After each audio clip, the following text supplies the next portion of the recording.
This hill is called Castle Hill. Local legend says there may be a castle somewhere in the area, possibly dating from the Norman period. It's a fair old way up there, though, isn't it, eh? And the landowners believe that the lost castle is sitting on top of their hill waiting to be discovered. We have to do a nice flat site, and this is what they come up with. But there are no clear written records and no obvious reason why a castle should be here, as there's nothing to defend. So was a castle ever built on this site? If so, who built it and why? As usual, we've got just 3 days to find out. Mind you, it's taken me the best part of 3 days just to climb up here.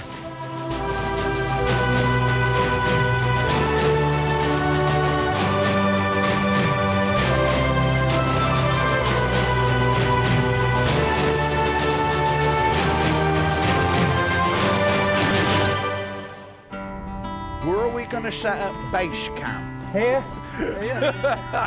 At 450 feet, Castle Hill in South Somerset is the biggest hill for miles around.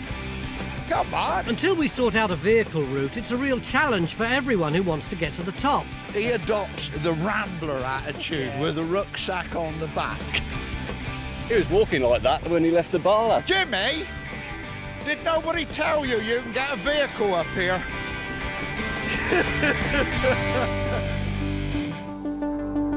The hill lies a couple of miles northwest of the village of Crewe Cairn and 1 mile southeast of Hinton St George.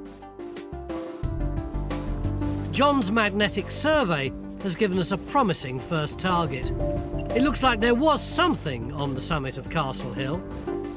It's a good place to start, and Phil's wasting no time in marking out the first trench. You ever thought of getting a job at the council? Hey? At least we've got a good start with this fantastic geophys. Yeah, we have. It looks as though on the top of the hill here, we've got what could be a big structure. Yeah. It's the prime location for some sort of tower. Yeah. Keep, something like that, yeah. Do you often get stone Norman castles turning up? You get stone keeps, even if the rest of it is timber. You get a mound with a tower on the top or a tower with a mound packed round it. Well, we've got this lovely geophys. Where do you want to put in the first trench? Anywhere in the middle there, just to see what we're getting. To see what it looks like. Got everything to play for with it. But let's have a look, let's see. So trench 1 is going in slap bang on top of the hill, where geophys is picking up signs of an intriguing structure. When you're ready. With a bit of luck, it could even turn out to be a castle keep. That's exactly what the landowners, the Irishes, would like us to find. Sons Andrew and Paul Irish have been fascinated by the giant hill in their backyard for as long as they can remember. So, guys, that's in your back garden? It is. It's been a fantastic feature of our childhood, really, having the hill there, all the stories that go with it, and yeah, a bit of an adventure playground in itself, really. What's the local folklore that suggests that there was a castle up there?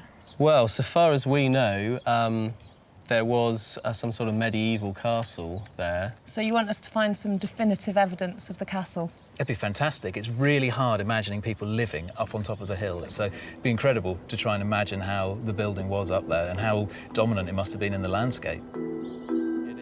Let's hope we can solve the mystery for them and prove that their hill was indeed the site of a medieval castle. Well, there we are, look.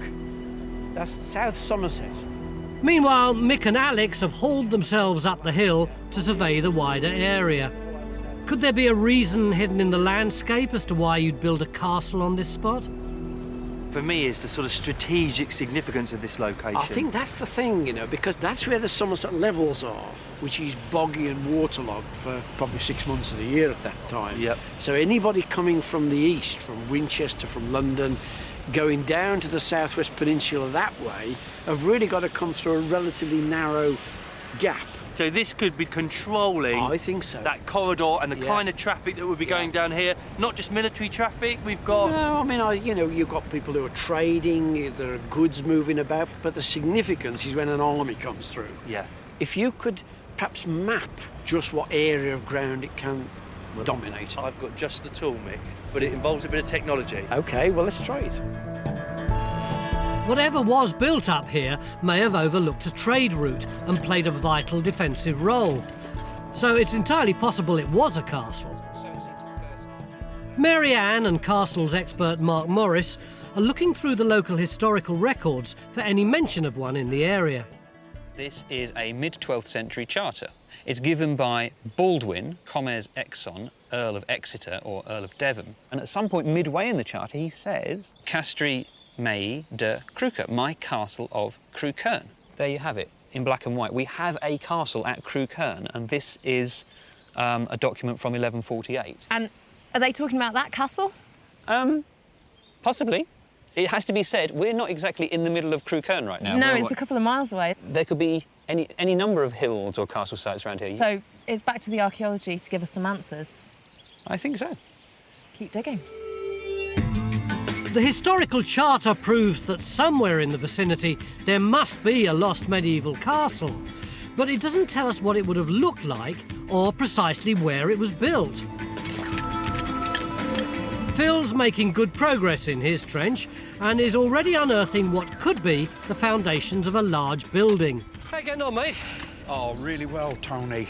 I mean, this trench is absolutely diddled with archaeology, and we think we might be beginning to get the lines of robbed-out walls. You've got a very, very good edge. Explain to me why you're confident that's a good edge, because I see the same colour there as I see there. There's one, and there's the other. That one has got sand and nothing much else. This has got loads and loads of little stones in it. Totally different. OK, yeah, I believe you. So we've got stony stuff across here, and there we think we've probably got the other edge. You can see here it's very, very sandy, and here we've got this sort of stony, gritty stuff. And then out on this side, beyond where we think the wall line might be, look, we've got masses and masses of stone rubble. Now, whether or not that's where they've demolished the wall and thrown out the stone that they don't need and taken away the stone that they do need, I don't know. So it's looking good. And we have also got our first piece of pot. Can you date that? 12th century, Ooh. or about there. Yeah. It looks like we've got a really big building here. But is the building large enough to be a castle? The results of the radar are now in, and as we suspected, confirm the existence of a large rectangular structure on top of the hill. As we go into the ground, you can start to see this rectangular structure taking form. That's great, isn't it? I mean, it's looking more and more like a keep. We've got this clear ditch following this line. So what we plan to do is put a trench across there to look at that ditch, see if it's related to the structure. Is it me, or does that look absolutely central to this rectangle? Yeah, but if it was a hall block with a first floor hall, then this could be a pillar supporting some sort of vault in the middle. So where's that on the ground? If we've got this big pier, it's going to be at this point here, and that'll be supporting the upper floors. It's starting to get a bit exciting, isn't it? So we're extending Trench 1 by 3 metres to look for this mysterious central feature and to see whether Mick's grand ideas about this site are correct, while Rakshar and Matt are opening up a second trench on the lower slopes over what appears to be a ditch. See the orange is coming up there, the blob that we're coming through could be this ever so slightly darker bit, couldn't it? Because we're trying to look for an anomaly first, and then the ditch should be a bit further up the hill. Down at our base camp, Alex is using some specialist computer software called Viewshed Analysis. It maps the entire area that can be seen from the top of Castle Hill. What we do with Viewshed Analysis is we take a point in the landscape, which we've taken from up there in Castle Hill, OK, and what we then map is all the other places on the landscape that can be seen from that point, and that's what you can see in green. That's very good, isn't it? We can see all of this with the naked eye when we're up there, but this really helps us to map it. Just looking here at the Fosse Way, OK, the Roman road, which is something we could see parts of from up on the hill. Well, this confirms we can actually see here where the Fosse Way crosses the River Parrett. That's a really important point to control that, isn't it? Yeah. I notice you've got on the map here Crow Castle here, because this might be the earlier castle, mightn't it? Well, this is the thing. This early documentary reference we've got refers to a castle at Crewe. Crook. Yeah. And for me, the place name, Crow Castle, is so similar to that early reference. Yeah. And the proximity to Crewkerne as well, which we know was an important Anglo-Saxon market town and mint, might suggest that this is one of the first places you put a castle. Yeah. I think you ought to go and have a look at this and see whether there's anything to see at all on the ground, but not before you've had a cup of tea. I think I will do. So Alex and Mark are going to investigate another contender for the castle in the documents, nearer the town of Crewkerne. But with its spectacular views of the area, our Castle Hill is still a prime candidate. And some new finds from Rakshas Trench are looking very promising. What you got, Lindgors? Pots, lots and lots of them. Look at those. Isn't that fantastic? Maybe getting on for 20 shirts come out already, just while the guys have been cleaning the top of it. Trench too? Yeah. There's no glazed wares, there's none of the early stuff, it's just solid 12th century pottery by the looks of it. And it's cookery? Well, they were general purpose pots. I mean, imagine a sort of the early medieval equivalent of a brown paper bag that you could cook in. Okay. So we now have evidence that people may have been living on top of Castle Hill in the medieval period. And all afternoon, the archaeologists have been sifting through the rubble in Phil's Trench in search of building foundations. Have you established whether this is rubble or could it be something more substantial? That's what we're trying to do now, Tony. I mean, we've got it all cleaned up. We've really got to strip it off and find out whether it's masking a wall or whether it is just rubble. This does look like a very, very good contender for a foundation trench. You can see we've got a lovely edge coming along one edge there and then another edge back here. So that, if that is a wall, it's going to be a really deep, substantial wall. But this is where you've extended the trench. That is some hole you've put in there. Yeah, we still haven't got to the bottom of it. This is John's central pillar. Yeah. And, I mean, it is literally going down and down and down and down. You haven't found any evidence of it yet?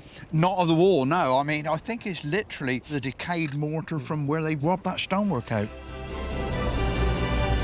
Meanwhile, Alex and Mark have made their way 1.5 miles down the road to look at another hill. They want to work out if that could be the one mentioned in the records. So here we go, Mark. When do we get it described, this site, as Crow Castle? Well, yeah, it's a late reference. It's sort of 18th, 19th century. It's the first one I can find at the moment. What I think is significant about this site is the fact that we are much closer to the town of Crewkerne. If someone says, my castle at Crewkerne, there's the town. So, you know, Castle Hill is 1 mile or so further away. Yeah. So that would argue in favour of this site. Yeah. And it's not just a hill, is it, that's been christened Crow Castle, because we've got some actual earthworks. This is a modified hill. So there's a number of factors in favour of this site as a castle, and I quite like the idea that in the immediate aftermath of the Battle of Hastings, you've got rebellion, and there's a desire amongst the Normans to kind of look down on the Anglo-Saxons so that they can't get bands together and attack the invading Normans. So this hill, much closer to Crewkerne, could well be the site of the castle in the historical records. If that's the case, then what are we digging up on Castle Hill? A forgotten castle or something else? We don't tend to see many yurts on Time Team, but the team have taken to them like ducks to water. Reminds you all of Glastonbury, doesn't it? Look at you all. It's very civilised. Here you go, Tony. Oh, thank you. Bunch of hippies having a cup of tea of an evening. End of day one, have we got a castle? Well, what we have definitely got is a mid-12th century castle at Crook. Whether this is Crook Castle, anybody's guess. And I've been out looking at a site called Crow Castle, close to Crewkerne, and that's increasingly looking like a candidate for this castle that's referred to. Which raises the question, if this isn't a Norman castle, what is it? Mick? Yeah, but I mean, look at the latest geophysics. There's our trench, which is producing buildings and Norman pottery on the top. But you can now see we've got 3 lines of ditches. That one, this one here, and then one outer here. And they could be the triple ditches of an Iron Age fort, a prehistoric fort. So, you know, it might be that it's got an earlier past as well as the Norman stuff. So is this site prehistoric? Is it Norman? Let's hope we find out tomorrow. Love and peace. Join a thriving worldwide community of Time Team fans on Patreon. Our new target is to reach 15,000 worldwide supporters on Patreon by the end of 2025. This will enable us to continue expanding the Time Team world with more digs and greater access than ever before.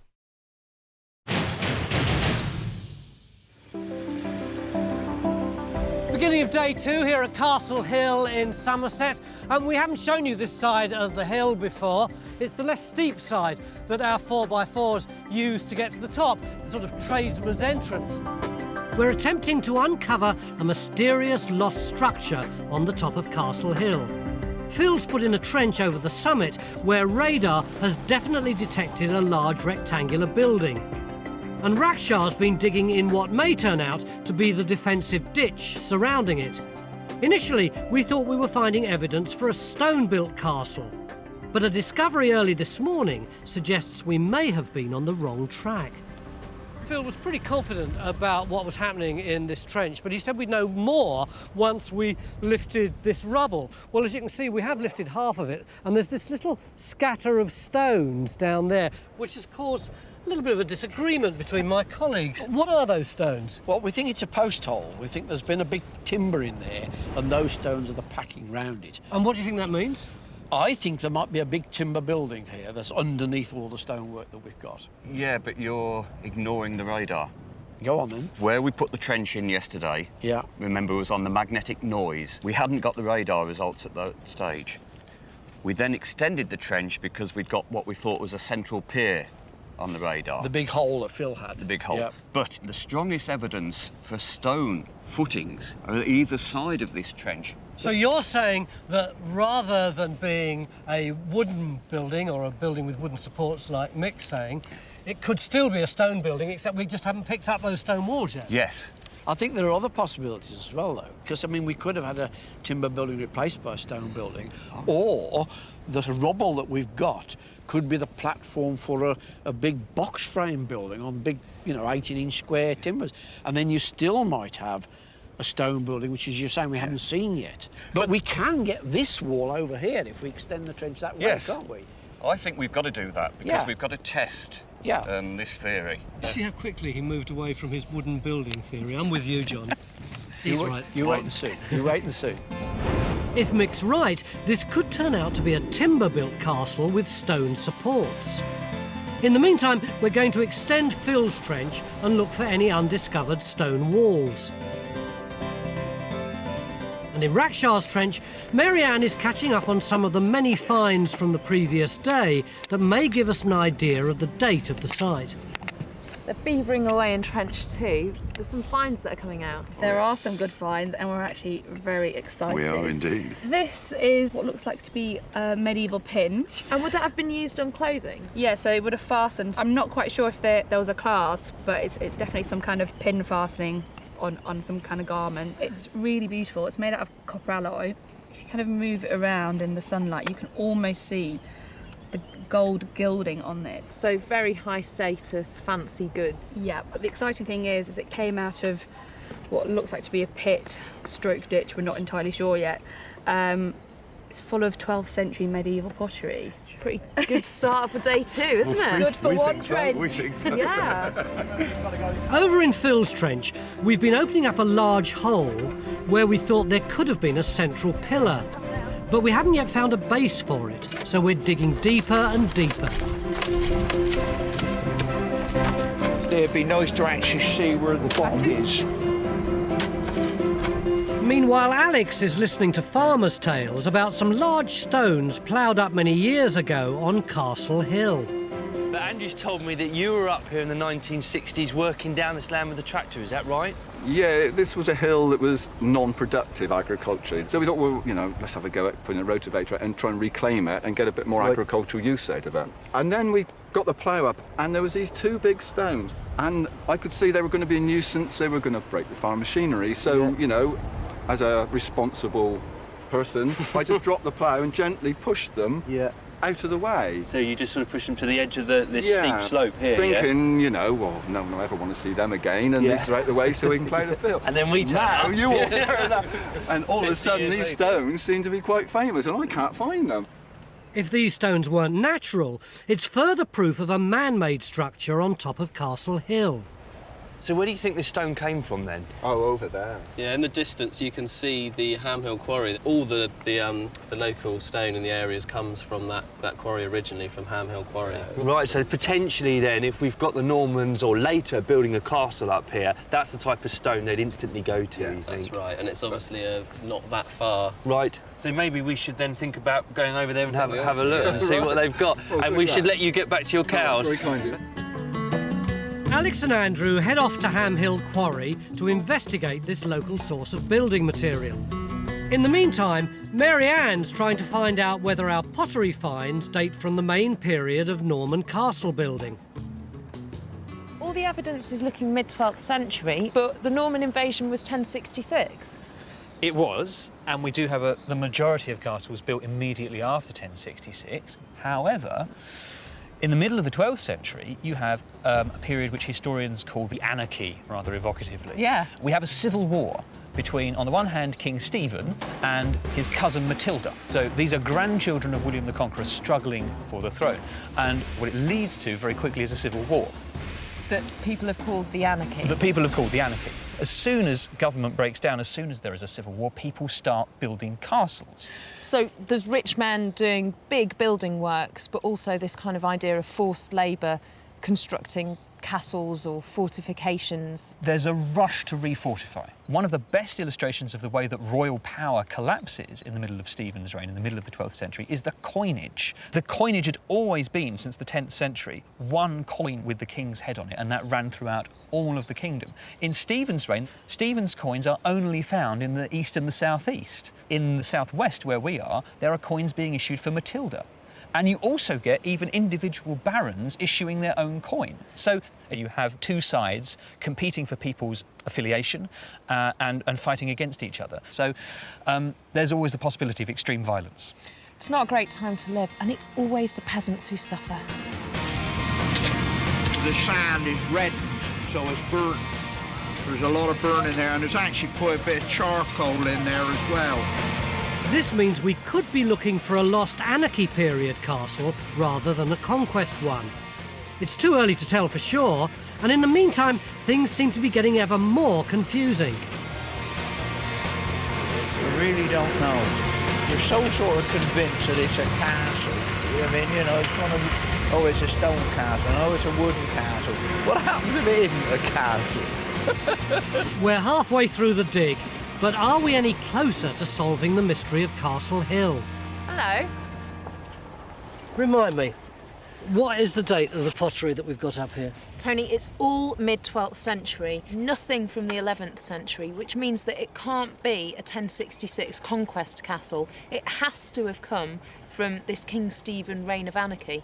And if it was an anarchy castle that was put up in a hurry, then that would explain why it's not on the records, because it would have been pulled down again really quickly once the anarchy was over. And also, it's not to say that it wasn't a massive timber structure, because, you know, they built it to mean it, but it also would explain why there wouldn't be documentary evidence. People weren't sitting down scribbling notes about what was going on where. It was a pretty chaotic time. It's exciting. Yeah. The history and the archaeology are actually fitting together. Which they don't often do they? It's a great theory, but will it stand up in a few hours' time, or will the archaeologists have thought of something entirely different? We just have to wait and see, won't we? If you'd like to see more episodes like this, you can make it happen. Our new target is to reach 15,000 worldwide supporters on Patreon by the end of 2025. This will enable us to continue expanding the Time Team world. Enjoy front row seats for the greatest show on Earth and under it.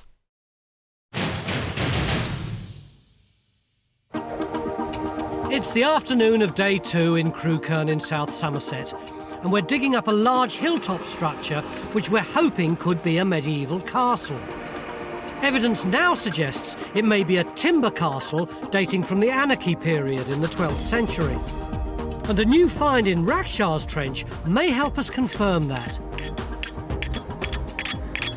Raksha? Hiya. Word is you've got a good find. The word on the street is correct. Let's have a look. I have this lovely horse riding spur. A spur? Yeah. It certainly is, isn't it? Yes. If you put it that way up, the heel, the rider's heel will be here, and then you would be goading the horse with that pointy bit there. Any idea of a date? Well, we're actually hoping it's 12th century because it's come out of this massive pit that we're digging at the moment, and all the pottery that's come out of it is 12th century. So if it was, then that too could be part of the Anarchy Wars. That's what we're hoping. Where there are spurs, there must have been horses. So does that mean somebody was keeping cavalry up on Castle Hill? We've got horses and we've got people spurring them. We've got horsemen. The medieval French word for horseman is chevalier, so we've got knights. And knights go with castles like ham and eggs, you know. So this is good stuff, the fact that we've got that spur. And what does that mean for how they're managing this landscape? When we're talking about castles in this period, they're functioning as cavalry forts. Okay, they're a place where you can keep 30, 40, 100 men, horsemen, and they can ride out from that castle and control the area. Does that mean there should be evidence of more buildings than just this central squarish tower? We certainly expect more. I mean, in a sense, the tower is just the sort of pièce de résistance. That's the tower crowning the mound. It's the lookout. It's the symbol of lordship. But we're going to have places for knights to sleep.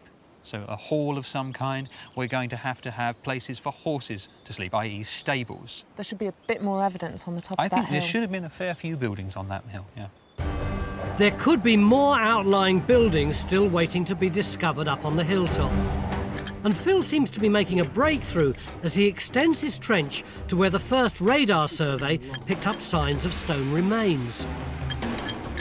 Now look, that is looking a bit more solid, isn't it? So it looks as if we've got a wall, doesn't it, Phil? The more of it we see, Mick, yeah, the more it does look like a wall. I mean, when we first got down on it, yeah, well, you wouldn't really know whether it was just a block of masonry or something like that, but it's getting bigger and bigger. But what is it, Mick? Is it a wall, Phil? Ah, but it might be a wall, but is it a castle? Is it a keep? Is it a hall? Is it a chapel even? You know? Could be any of those, couldn't it? You better go and ponder on these things. I'm pondering as I sit here, Phil. So the story turns yet again. Substantial stone walls means that the stone building theory is winning out over the notion of a timber structure. There's not yet enough evidence to prove it's a castle, but this dig's not over yet. One thing's for certain, building any type of stone structure up on this hill would have required a massive investment of manpower. The best local source of stone is found at Ham Hill Quarry, 10 miles up the road. Quarrying it and transporting it in the medieval period was no mean feat. You've got here an enormous block of ham stone. And you work in these quarries, is that right? Yes, we do. This is the stone that they're using to build all sorts of buildings from the medieval period right up to the present day, is that right? Yes, correct. And what's it like to work?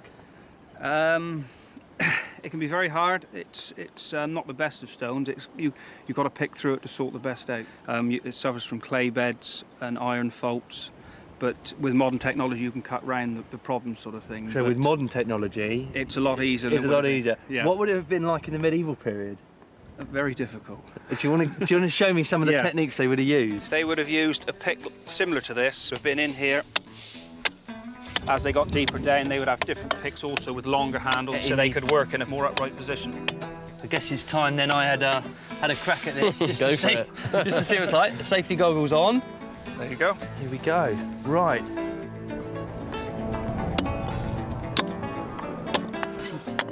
Barely having any effect whatsoever here. And that really isn't easy, that. So that's one pass through I've done there. But that'd probably take me about 3 weeks in, that would, I think. Yeah. So let's just say theoretically then, I have worked out a significant block of stone. First you've got to get it out of the quarry face, haven't you? Yes. And you've got a bit of stone over here. We've got a piece of stone here with a bedding fault through it. Right. Shows you how it would have been done, how the natural bed is here, and the stone here, and they would have driven the chisels in along here to split the stone on its natural bed. Should we have a crack at that? We can have a go if we want, yeah. But this is a two-bloke job. Yes, one has to hit it, one has to hold it. So one's got to trust the other. Yeah. Okay. So you're the quarryman. Shall I? I'll be chisel monkey. Yeah. Work into the stone. He's gone in there now, you see. And now, right. You can see that actually, that's really smooth, isn't it, that is? So what we're going to do is I'm going to think about how we're going to get it from here all the way to our site. Good luck, rather you than me, Alex. That thing weighs a ton. Back on site, we're digging even deeper. We had expected to find evidence of a large supporting pillar in the middle of this trench, but now the picture's looking very different. You got a bit of construction work going on here. Yeah, Tony, we've literally taken it down another layer, but we still haven't got the bottom. I don't understand, though, because you said that you thought that there would be a platform for a big pillar about 2 metres down. That is literally what we thought it was going to be, but I think we've got to scrap that idea. All we've got is this whacking great hole that is filled up with loose gravel. Why are you still going down? Because we'd like to get to the bottom. We really do want to know what it is. Yeah. At the moment, we haven't got the foggiest idea what this hole represents, but if you come over here, I'll show you something that we do know about. Look, we've got a wall here. And it's not just here, it extends right the way across this end of the trench. John, you must be chuffed. This is what you prophesied would be here this morning. Yeah, so look, this is where Phil's got to. There's a clear wall there. OK, it's been robbed out at the end, but there's no doubt there's another wall that comes back on the far side. We have got a stone building here. Ah, but is it a castle? So now we're absolutely certain we've got a decent-sized stone building here, but we still can't be 100% sure whether it's a castle. Are the finds coming out of Rakshas's trench able to add anything to our understanding of the site? So what you got there then, Paul? A whacking great tripod pitcher. It's basically an enormous jug with little feet on the bottom. This is all the same pot, and a lot of these sherds fit together as well. Raksha's still digging it out. Oh, good grief! As I was saying, Raksha's still digging it out. These things can be anything up to this high. Oh, right. You know, you got one of these, it's a big round thing, that's an awful lot of pottery. And what sort of date we're talking about? It's looking, from what I can tell, like late 12th into 13th. I mean, this sort of pottery starts in the 11th, but it kind of gets nicer quality as time goes on. And this is quite good quality. Is it the sort of thing you'd use for cooking? No, I don't think so. It's the sort of thing that, it's a jug, so it would hold liquids. But some of them join together already. I'll get this cleaned up first and then we can have a look. Dig more, dig more. I'm trying, it's really difficult. Promising finds with pottery dating from the 12th and 13th century. But we still don't know for certain if we've got a castle here, and now we've only got 1 day left. The wind up there, cool. I know, it's a different world down here. It's With a day's digging and some heavy quarrying behind us, Mary Ann has prepared some medieval workers' grub. What's all this then? Welcome to my medieval mead and cheese evening. Kindly supplied by the lovely landowners. That's very kind of you. So where does this cheese come from then? It's all local, the bread, the cheese, the mead. Fantastic. mead. Have we got anything else? You drink your mead. You're going to stab the mead. Workers can't be choosers. You remember 3.5 hours ago, we had that conversation where we said we know exactly what this site is. Yeah. It was a temporary structure thrown up in the Civil War. The reason there are no records for it was because it was made of wood, so it all was pulled back down again. Where are you going with that? John was right. Phil's just found a stone wall up there. That throws our theory out the window. Completely. We've only got a day to get to the end of this puzzle. By the end of which, will we have a castle to show the family? Or will it be something else? Could be a chapel. You think it'll be a chapel? Well, it could be. What do you think it'll be? God, it could be anything as long as it's not mead. Haven't you got anything else to drink? Try that, that's the local cider. That's got to be better, isn't it? Cheers, mate. Thanks very much. Cheers. And thank you for the mead. And the cider. Join a thriving worldwide community of Time Team fans on Patreon. Our new target is to reach 15,000 worldwide supporters on Patreon by the end of 2025. This will enable us to continue expanding the Time Team world with more digs and greater access than ever before.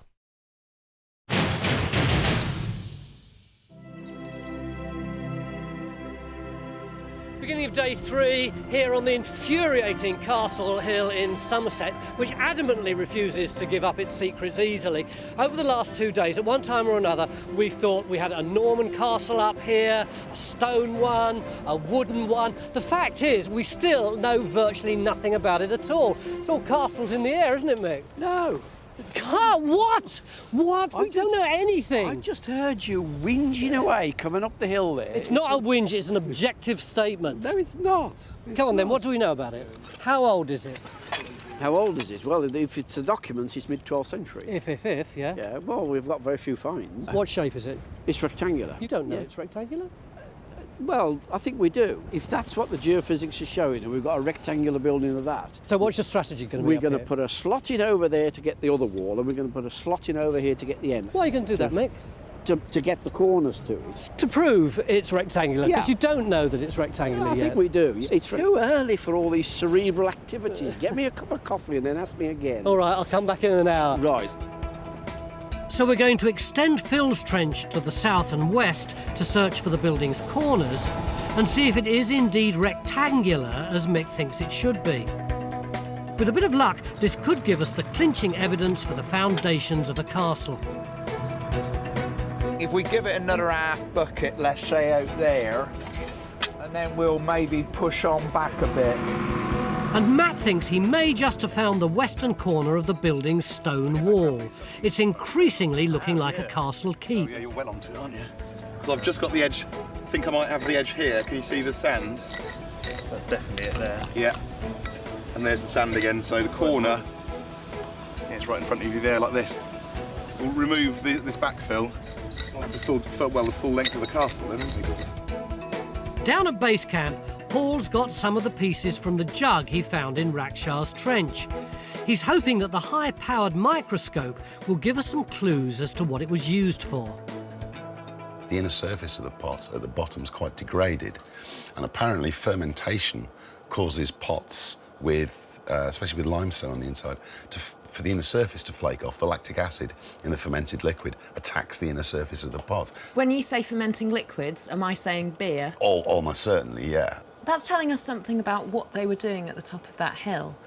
I mean, they were living there, drinking their beer out of their pitchers. Well, they drank a lot of beer in the medieval period. It was safer than drinking the water. You see documentary references to beer being referred to as liquid bread. I mean, it was a good source of calories as well, as people drank anything between 4 and 8 pints of beer a day. Children as well. Lots of pitchers then. Yes. With some skillful handiwork, Paul glues together the 28 shards of pottery making up the side of this jug. It had 3 little feet on the bottom, a spout and a handle on the top, and probably dates from the 13th century. A good find, but it still doesn't tell us who these people were or what they were doing here. For the rest of the day, the archaeology team really needs to get motoring. It's hard going, but everybody knows this is our last chance. And Matt's just made another important discovery. Matt, this is a pretty weird-looking trench, isn't it? About 9/10 of it seems unexplored, and there's just you beavering away here. Well, this trench was positioned here to find the southwest corner of the structure, and that's what we've got. And if you look on the geophysics here, we've got a strong corner behind us there. We've got the wall line over there, nothing much over here, and so we thought, well, here-ish, and we'll catch it somewhere, and we did. We've caught it right on the edge of the trench here. So this is your western edge. This is the foundation trench. We're digging it out. Have you got it where it turns? We have, yes. It comes along here, and that is the southern edge there. So the actual corner of the building is just about there. Well done, you just got it. Just about. That's the southwest corner of the building found, and in the southeast corner, Phil's found a fascinating piece of evidence. It's forcing us into yet another rethink. Phil, are we beginning to understand what's going on here? Oh, absolutely, Tony. We are looking at the corner of the building. Here's the outside corner just in front of us here, and you can see the outside line of the wall. You go see it straight through, and you can actually see the edge of the foundation. What, just sort of that's all the way right, and in right fact you down can to here? There, just a little bit in front of you is the edge. There you go. Where you're standing is the edge of the foundation trench. And you can see that line comes all the way through towards me. That is the end of the building. Can you get out of my trench? I've cleaned that, please. So that is the outside corner of the building. The inside building is immediately in front of where James is. James, can you show me where the inside of the building is? You know when you said in your po-faced way like you always do, get out of my trench, please? Yes. That was just when I was coming to this stuff here. What's all this? Well, there's a very strong possibility that that's mortar that has squeezed out of the joints between the stones as they're actually building the castle. Well, why didn't they clear it all away? Yes, but that could mean that the actual building was never actually finished. And the point of it is, if you finish a building, you would tidy up all that sort of muck. Maybe they just never finished it. That's intriguing. Do you want me to get a couple of bits of strings and tie them round? Too late, it's gone. An unfinished castle is an idea that the records seem to support. According to the historians, this was nothing out of the ordinary during the time of the anarchy. We've got pottery late 12th century. We've got a massive stone foundation of one building, and we don't hear of it afterwards at all. I wonder whether this is started and unfinished. It's not uncommon then, actually, for people to start out with some grandiose idea, dig the foundations, then political changes or changes in the family or whatever. Yeah, exactly. When you talk about the family, with the Redvers family, Baldwin de Redvers dies in 1155. He's succeeded by a succession of short-lived heirs. Anything could have stopped the building programme and just thought, we pack up shop. So we've gone from a timber castle to a stone castle to an unfinished stone castle. Chaps, we've only got a matter of hours. How are we going to resolve this? We just carry on digging, you know, we carry on thinking about it. I mean, if we've changed our mind that often in 2.5 days, who knows what will happen by the end You'll of have the day. about 7 more ideas between team now. Almost certainly. So an unfinished castle is now our favourite theory, and we know it's a real historical possibility. Let's get the tailgate on. Given how hard it's proved for Alex to hack stone out of the quarry, it wouldn't come as any shock to him to learn the castle was unfinished. I've certainly never transported anything quite as heavy as this. No, it's fair weight, isn't it? So it should be fun. Yeah, let's see how we get on. We've asked Alex and Andrew to use a traditional means of transport to bring the stone to site. It's proving far from straightforward. Good boy, Robbie. Large shire horses came to Britain with the Normans. These are heavy animals and need careful handling. After a couple of hours slogging it out on the roads, there's still a fair way to go. Let's hope they get back while there's still daylight. Back on site, it's been all hands to the pump as the end of day approaches. Hey, Ed, could you come back a bit longer? Just a little bit more to have a look at. But has it been enough? Can we say for certain what type of building stood on Castle Hill back in the Middle Ages?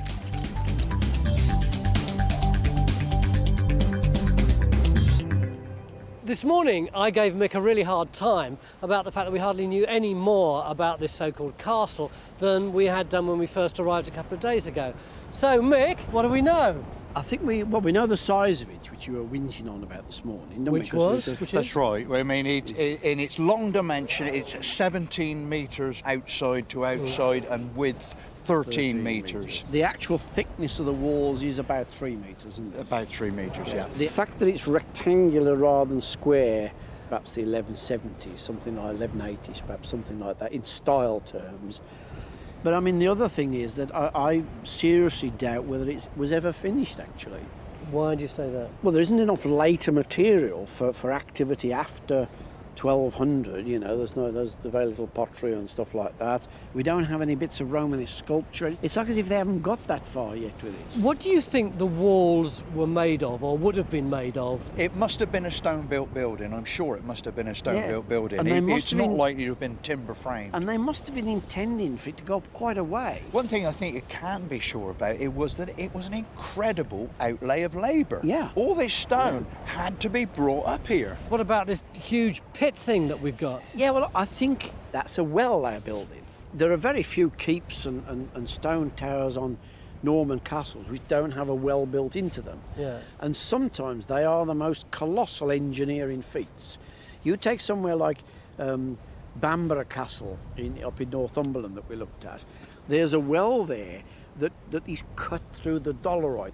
I mean, that rock's like steel, and yet they hacked all the way through it to get to the water table. Does a well make sense to you? Well, I don't see why not. You see, that all adds strength to the idea that it was never finished, because we've dug it down 3.5 metres and we haven't got any hint of lining. Now, I can't believe that if they'd have lined that well, completed it, that they would have robbed out 3.5 metres of well. Absolutely. Isn't there one thing that blows your 1170 dating right out of the water? Go on. We've found 13th century pottery on the site. Well, we do, but we don't have very much of it, and most of it seems to be some sort of picture. I wonder whether that is not the refreshments for the people demolishing it. Isn't that special pleading? Well, it could be, but it's the sort of thing that Paul was coming out with. There's not enough. Paul, our pottery expert. Paul, pottery. There's not enough of it for occupation. So the mystery of Castle Hill has finally been solved. There was a castle here, but it wasn't quite what any of us were expecting. It's been 3 pretty hectic days, but I think we're finally ready to tell you what is on top of Castle Hill. Right. Wow. It is a castle. But the surprise is, though, it was never finished. But the reason that it wasn't finished may simply have been that the family who owned the land fell on rather hard times. It might have just been that they ran out of money and they didn't have anyone to take on the building project. Wow. But the truth is, the size of the foundations is absolutely epic. 3-metre wide walls, up to 80 feet high. Wow. Gosh. Imagine up there, imagine what that would have looked like if there had ever been a completed castle on top of that. From the foundations and walls we've discovered, we can now tell what the castle would have looked like if it had ever been finished. The keep would have measured 17 metres long and 13 metres wide, with 3-metre thick walls made of stone, probably from the local quarry. It's very likely that the big mysterious pit in the middle was a well that was also never completed. And from some of the pottery, we know the unfinished castle was finally abandoned and torn down in the middle of the 13th century. An incredible amount of labour for the men who brought stone to build the castle, only for it to be torn down again. Alex. Stand there, Robbie. Tony. We don't need it. You don't need the stone? The castle never got finished. You're joking. No. Can you turn around and take it back again? No, I cannot. You don't need a stone for a rockery, do you?